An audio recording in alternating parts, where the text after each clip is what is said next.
Monogamy, polygamy, and virginity. First, I want to say a few words about virginity because I met a few people for whom virginity and body count were extremely important and sacred.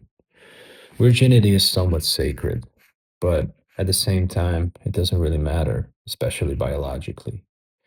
If your sexual partner is free of sexually transmitted diseases, they usually don't leave any permanent mark on your body. They can leave an imprint on your energetic field, but even that can be cleared and is not permanent.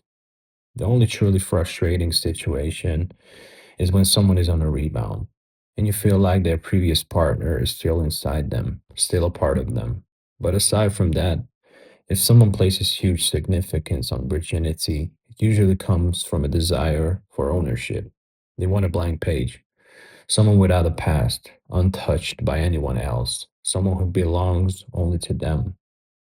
It's understandable because they don't want to deal with their partner's exes during the relationship. But this is simply the normal functioning of the ego. The ego wants to own everything and share nothing. That's why monogamy was invented. And it was clearly invented by the ego. Many egos, especially those who were poor, couldn't own anything that gave them satisfaction. So society created the concept of marriage to ease that pain. Even if someone had nothing, they could still experience an ego based form of love, ownership, and control over a person. Before you misunderstand me, not every marriage is based on egoistic love and ownership.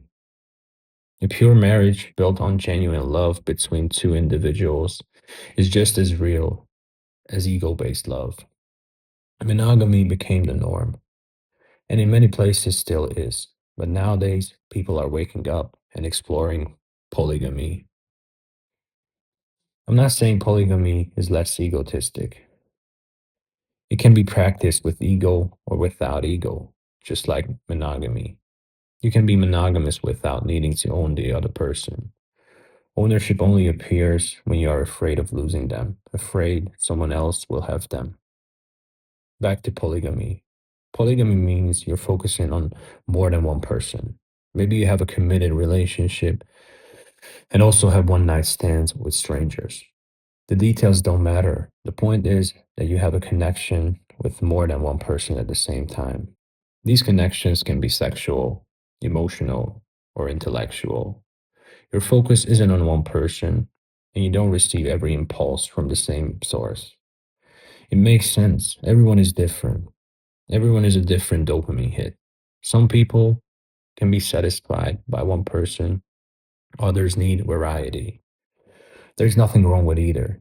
You do what works for you and your partner. If polygamy becomes a fetish, then you're still a prisoner of your ego. And there's nothing wrong with the ego's desires. You have to live them.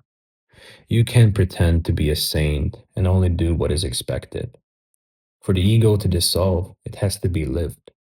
Don't suppress your ego, live it, as long as it's within healthy limits. What I mean is, try to live your ego's desires without hurting others. Sometimes it's unavoidable, and you might hurt someone with your actions. That's okay. But try to think of others as yourself. Give others what you want to receive, because at the end of the day, the concept of you and others is an illusion. There is only oneness.